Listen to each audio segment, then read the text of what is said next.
Hello students, teachers, welcome! Bem-vindos à nossa aula de língua inglesa. Eu sou o professor Ademir Ribeiro e eu vou ficar com vocês ao longo dessa aula. Vamos dar uma olhadinha aqui que nós temos preparado para hoje? Olha só, nós temos então nossa aula 21, revisão e avaliação. Vamos começar a nossa revisão?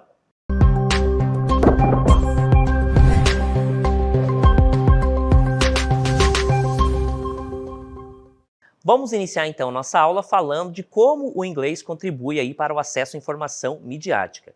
Nós já sabemos, né, que a língua inglesa, ela agora é considerada língua franca, ela atingiu esse status de língua franca. O que é a língua franca? É aquela língua que nós utilizamos para comunicação universal. Nós temos a nossa língua, né, a língua portuguesa, mas quando nós vamos nos comunicar externamente, nós vamos utilizar a língua inglesa.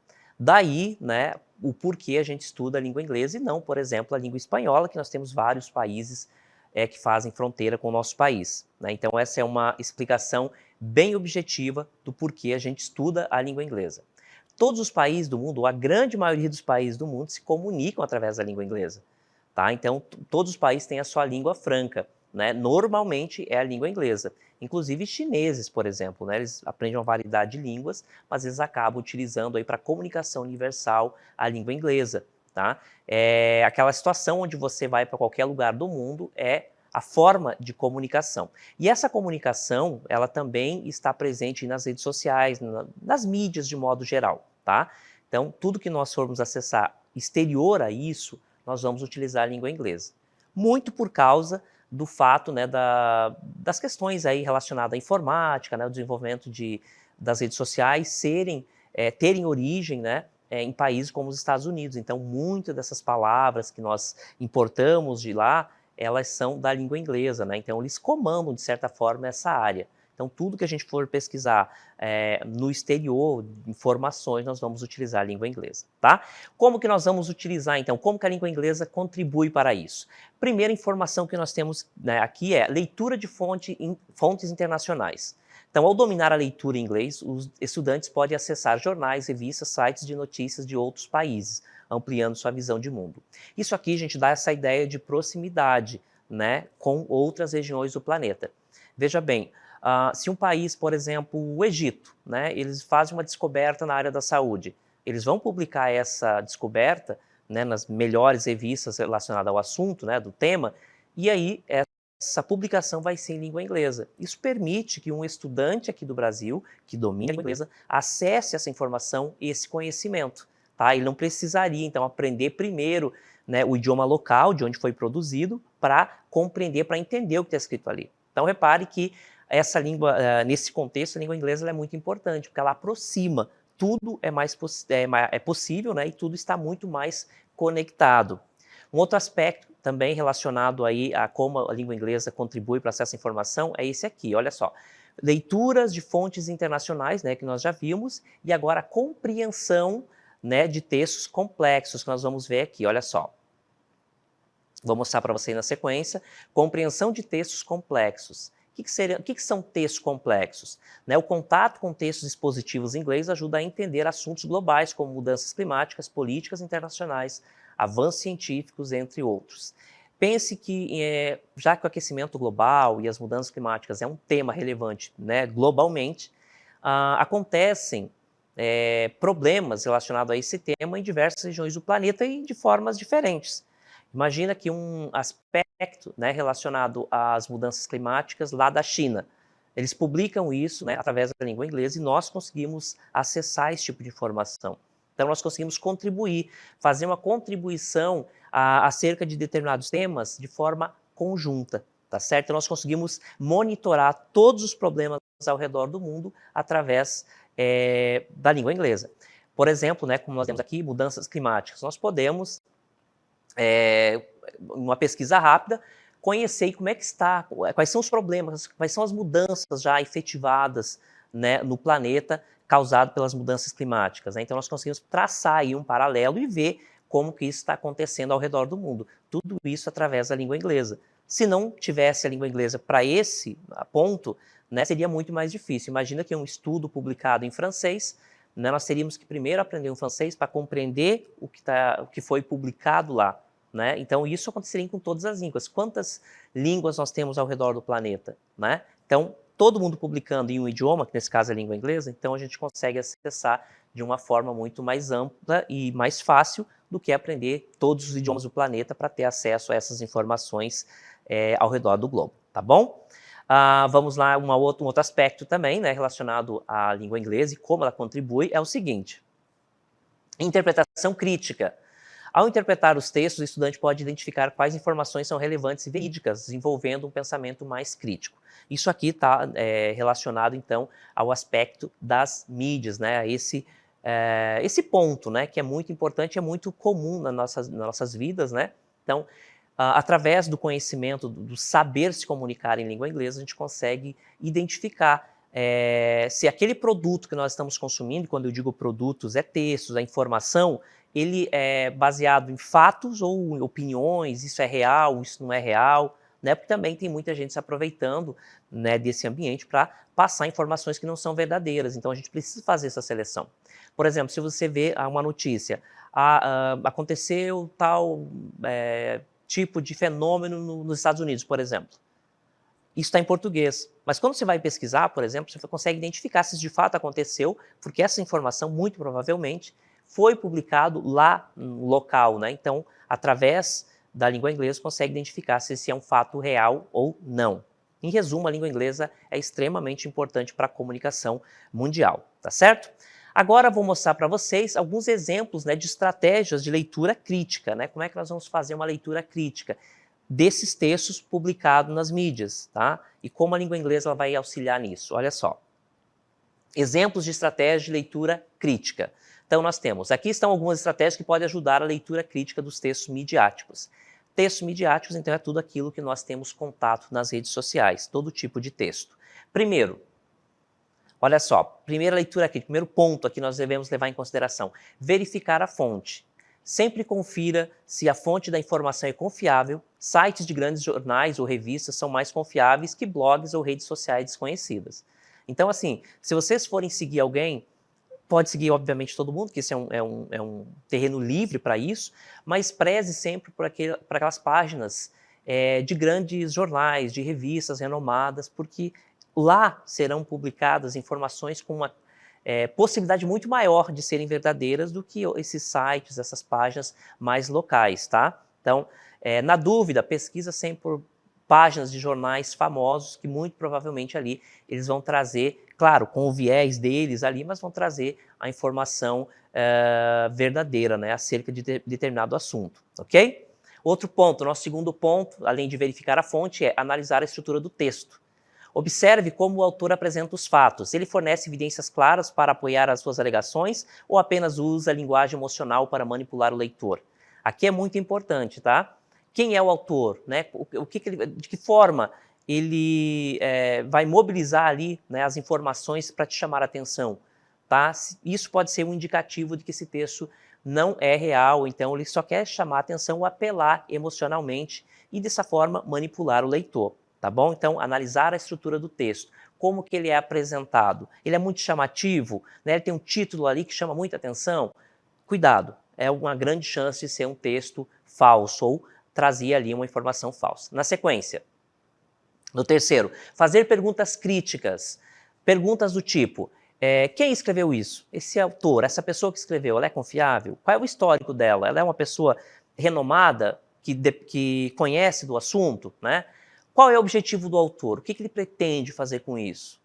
Aí, há evidências ou fontes confiáveis para apoiar essa informação? Então, se ele traz uma informação, quais são as fontes? Qual é a base, né, para a gente analisar se essa informação é muito importante? Isso tudo, gente, ela deságua sempre no ponto de seleção entre um texto real de um texto fictício, tá? Toda vez que nós compartilhamos ou até mesmo curtimos um texto, uma informação que não é real, que não é verdadeira, nós estamos ajudando a disseminar esse tipo de informação. E a gente precisa tomar muito cuidado, tá? Porque às vezes essa informação que você passa adiante, ela pode acabar prejudicando uma outra pessoa que vai cair nessa conversa fiada. O que nós mais temos hoje são pessoas que se formam através dessas notícias falsas, acabam seguindo essas informações que sempre tem um lado, né? E ao utilizar isso, ela acaba sendo formada somente por isso, então ela não tem uma visão ampla das coisas, ela acaba brigando às vezes, defendendo um ponto de vista que nem tem base legal, que não tem base real, que não tem base nos fatos, tá bom? Agora eu vou mostrar para vocês as características dos textos expositivos. Olha só, nós também vimos ao longo das aulas, né, as características dos textos expositivos. Estrutura organizada. O texto expositivo, então, tem essa estrutura, né? Introdução, desenvolvimento e conclusão. Outra característica, a objetividade. O foco está nos fatos, dados e explicações sem opinião pessoal. Quando eu falo objetividade, eu não devo deixar em branco, né? Deixar de fazer a anotação de que objetividade está conectada, né, com a imparcialidade. No entanto, a imparcialidade, ela nunca é 100%, tá? Porque toda a informação que nós passamos adiante, enfim, que nós pronunciamos, nós temos, então, sempre algo que é nosso ponto de vista. Uma única palavra que eu use, às vezes, pode demonstrar muito mais o meu ponto de vista do que, de fato, aquilo que eu estou tentando mostrar. Então, a imparcialidade, ela nunca é 100%.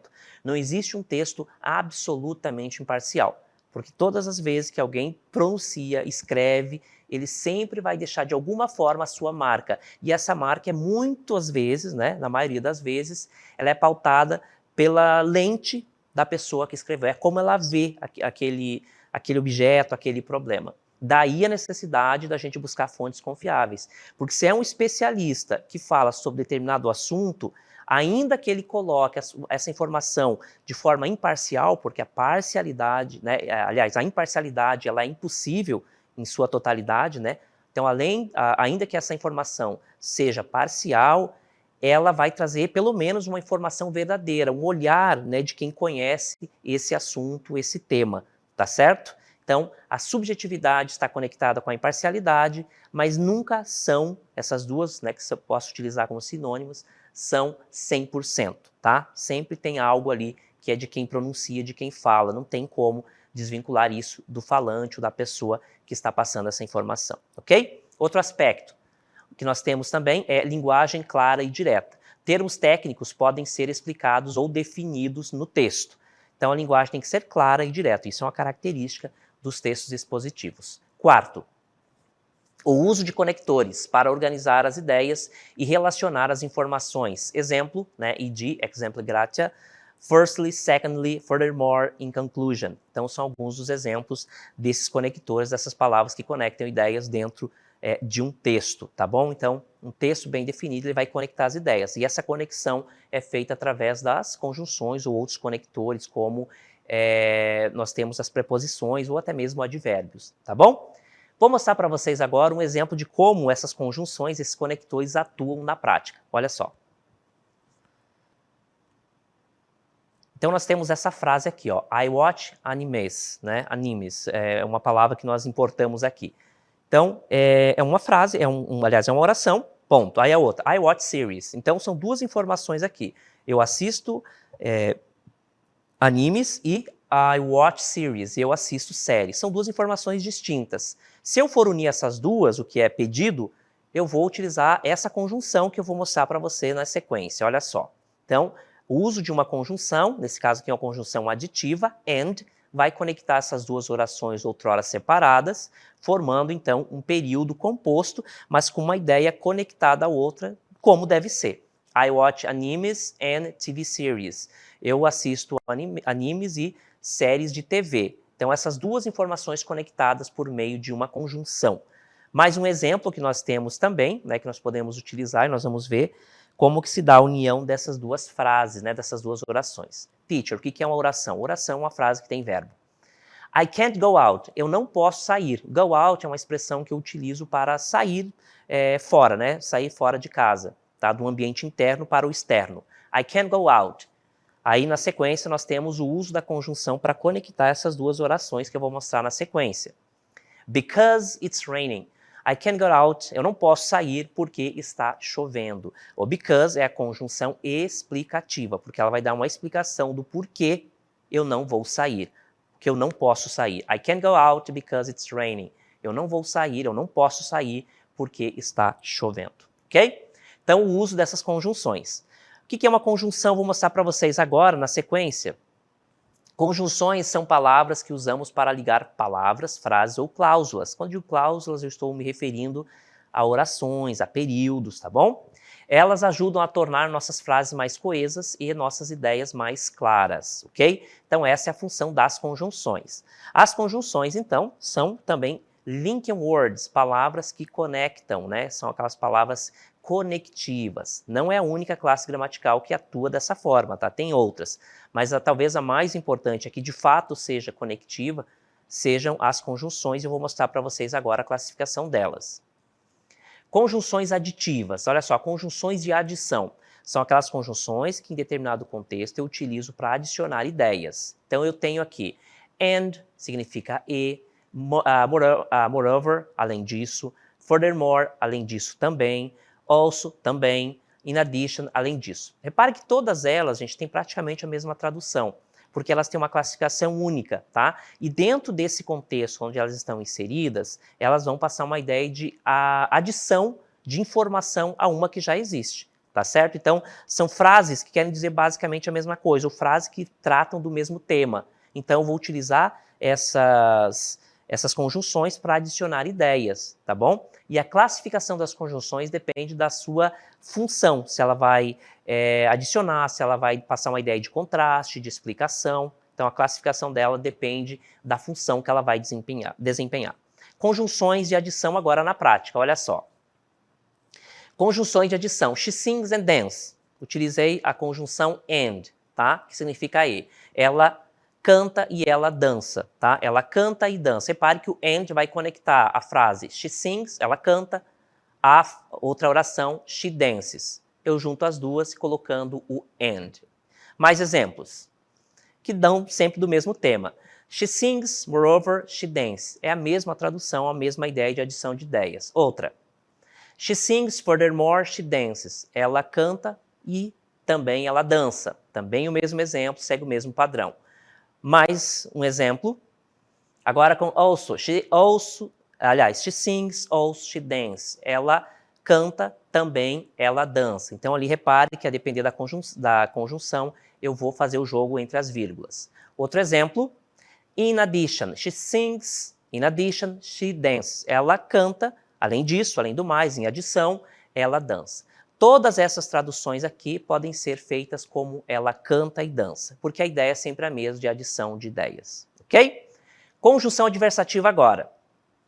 Conjunções adversativas, quando quiser falar de ideias opostas, nós usamos ou use essas conjunções aqui, ó, que eu vou passar para vocês.